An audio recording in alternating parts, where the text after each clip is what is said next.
안녕하세요.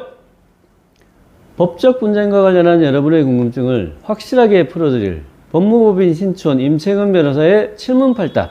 이번 영상에서는 학폭위 심의 의결에 따라 가해 학생에 대한 조치 결정이 내려졌을 경우 그에 대한 불복 방법에 대해서 알아보도록 하겠습니다. 불복 절차를 논하기에 앞서 가해 학생에 대한 조치 결정의 종류와 그 판단 기준에 대해서 먼저 살펴보겠습니다. 자, 첫 번째, 가해 학생에 대한 조치 결정의 종류. 학교 폭력 예방 및 대책에 관한 법률에서는 제1호 소면사가부터 제9호 퇴학 처분까지 9가지의 조치 결정을 정하고 있고, 그 조치 결정들은 병과할 수 있고, 다만 학교 폭력 사안에 해당되지 않을 경우에는 조치 없음 결정이 내려질 수 있으니까 결국 총 10가지의 결정이 내려질 수 있겠습니다. 자, 두 번째, 학폭위가 조치 결정을 하게 되는 판단 기준. 학교 폭력의 심각성, 지속성, 고의성, 가해 학생의 반성 정도, 그리고 가해 학생과 피해 학생의 화해 정도라는 5가지를 기본 판단 요소로 하고, 가해 학생의 선도 가능성, 그리고 피해 학생이 장애 학생인지 여부를 부가적 요소로 해서 가중감경하는 방식으로 조치 결정의 종류를 정한다는 말씀을 드렸습니다. 따라서 이하에서 다룰 불복 방법에서 결국은 조치 결정이 해당 학교 폭력 행위에 비추어 적절한 결정인지 여부는 기본 판단 요소와 부가 판단 요소에 대한 구체적 검토를 필요로 하는 사안입니다.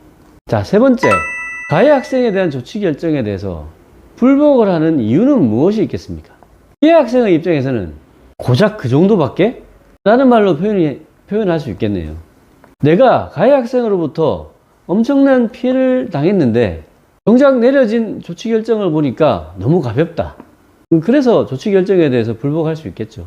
또는 내가 학교 폭력을 당했다고 신고해서 학폭위 심의까지 왔는데 결국은 그 행위가 학교 폭력에 해당되지 않는다는 조치 없음 결정이 내려진 경우에도 마찬가지로 피해 학생이 불복할 수밖에 없겠죠. 자, 그럼 가해 학생은 어떤 경우에 불복을 하게 될까요? 간단하게 말씀드리면 이 정도까지? 이라는 말로 표현할 수 있겠습니다. 나는 학교 폭력을 한 적이 없다고 부인하고 있는데 학교 폭력이 인정되어서 조치 결정을 받게 됐을 때, 또는 내가 학교 폭력을 한 건 맞지만 그 정도까지 심한 행위는 한 적이 없는데 중한 조치 결정을 받게 됐을 때 불복을 하겠죠. 이런 불복 이유를 크게 두 가지 기준으로 나눠보면 사실관계에 대한 다툼과 조치 결정의 적절성에 대한 문제, 이렇게 말씀드릴 수가 있겠습니다. 결국 사실관계에 대한 다툼은 사실관계의 존부, 그러니까 학교 폭력 행위를 했다 안 했다, 그 다음에 사실관계의 정도에 대한 차이. 학교 폭력 한 것은 맞지만 한 번 때렸는데 2번 때렸다 하느냐, 또는 한 사람이 때렸을 뿐인데 왜 2명 이상이 때렸다고 하느냐, 한 번 때리고 1회적이었는데 2회 이상 또는 몇 개월에 걸쳐 이렇게 인정됐다면 그 부분은 큰 차이가 되겠죠. 두 번째로, 조치 결정의 적절성이라는 문제는 학교 폭력 행위에 비해서 선택된 조치 결정이 과연 너무 가벼우냐, 너무 중하냐, 아니면 적절하냐라는 판단의 문제가 되겠습니다. 따라서 그 부분에 대해서는 기본 판단 요소와 가중 판단 요소가 적절하게 적용이 됐느냐 하는 문제가 판단 기준이 될 것 같습니다. 두 번째, 불복을 한다면 어떤 방식으로 불복을 해야 되는가? 행정심판 또는 행정소송을 제기해야 됩니다. 행정심판 또는 행정소송을 제기해야 됩니다.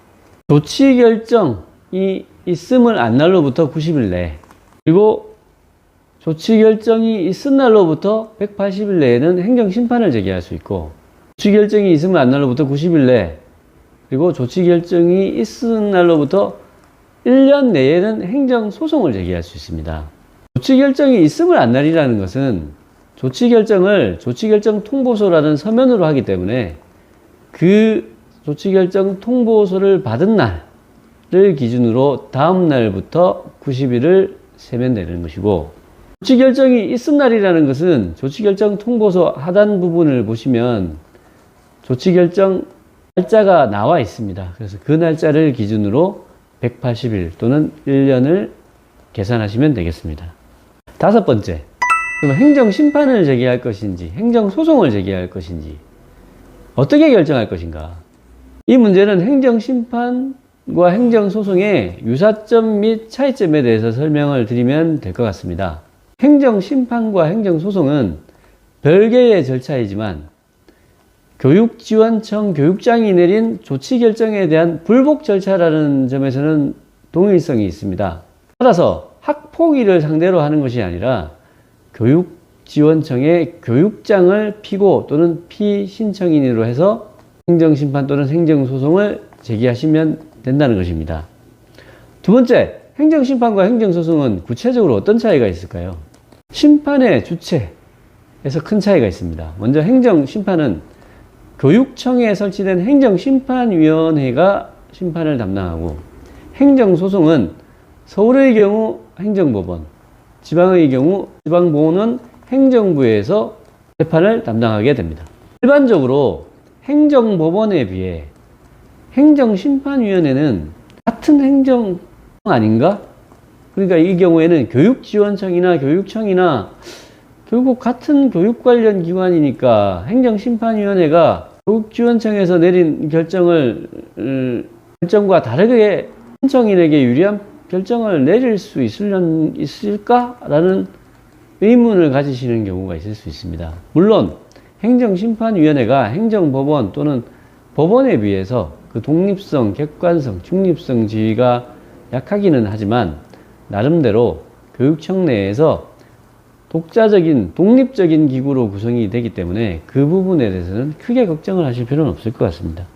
두 번째 차이는 제기기간의 차이가 있습니다. 아까 말씀드렸듯이 처분이 있음을 안 날로부터는 행정심판이나 행정소송은 90일 내에 제기하면 되지만 처분이 있은 날로부터는 행정심판은 180일 내, 행정소송은 1년 내에 제기할 수 있습니다. 심리 절차에도 큰 차이가 있는데요. 사실관계에 대한 다툼이 있을 때, 특히 피해 학생, 목격자, 담임교사나 전담기구교사, 전담교사를 책임교사를 직접 불러서 신문하고 싶을 때 증인신문 절차를 말씀드리는 겁니다. 증인신문 절차가 행정소송의 경우에는 입증 취지가 명확하고 신문의 필요성이 인정될 경우에는 대부분 인용이 되어서 증인신문 절차가 행해질 수 있지만 행정심판의 경우에는 대부분 1회 신문을 통해서 결정을 짓기 때문에 증인신문 절차를 진행하기가 사실상 어렵다는 차이가 있습니다. 세 번째, 소요기간에도 큰 차이가 있습니다. 행정심판은 통상 신청서 접수시부터 결정시까지 약 3 내지 4개월 정도가 소요되는 것으로 통계가 나와 있지만 행정소송의 경우에는 짧게는 8개월 정도부터 길게는 1년 이상의 기간이 소요되는 단점이 있습니다. 그리고 행정심판을 제기한 이후에 그 결정에 대한 행정소송을 다시 제기할 경우에는 그 소요기간이 합산되어야 한다는 장기간이 소요된다는 점을 명심하셔야 되겠습니다.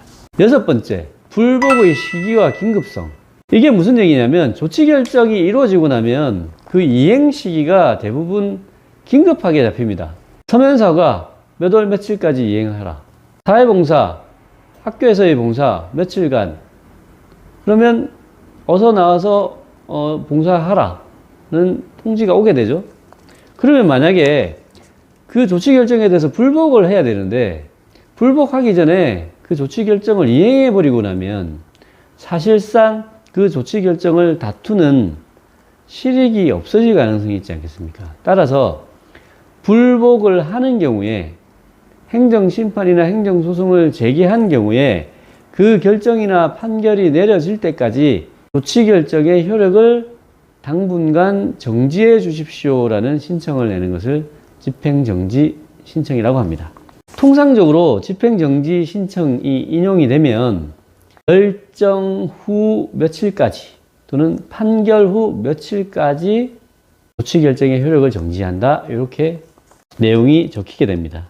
또 한 가지 주의를 요하는 사안은 자, 그러면 급하면 먼저 집행정지 신청을 하고 나서 불복을 해도 되지 않느냐? 그렇지 않습니다. 본안신청, 그러니까 행정심판 또는 행정소송을 먼저 제기해야 그 본안 결정을 받을 때까지 집행 또는 효력을 정지한다. 이런 개념이기 때문에 집행정지 신청은 본안 제기와 동시에 또는 본안 제기 이후에만 신청할 수 있습니다. 마지막으로 가해 학생, 학부모 그리고 피해 학생의 학부모는 어떤 마음가짐으로 이 불복 절차에 임해야 할까요? 저는 유종의미라는 말씀을 드리고 싶습니다. 피해 학생의 학부모는 피해 학생이 그 피해로부터 회복되어서 결국 정상적인 학교 생활과 일상으로 복귀하는 것을 바라시는 거고, 가해 학생의 학부모 역시 가해 학생을 선도해야 하고 또 피해 학생과의 사이에서 사과 및 피해 회복을 해서 결국은 가해 학생이 정상적인 학교 생활과 일상으로 복귀하도록 하겠다는 것이 가장 큰 목표가 될 수밖에 없습니다. 본질적인 부분을 위해서 우리 학부모님들이 노력을 하신 것인 만큼 마지막까지 유종의 미를 거두실 수 있도록 최선의 노력을 다하셔야 될 것 같습니다. 끝까지 시청해 주셔서 감사합니다.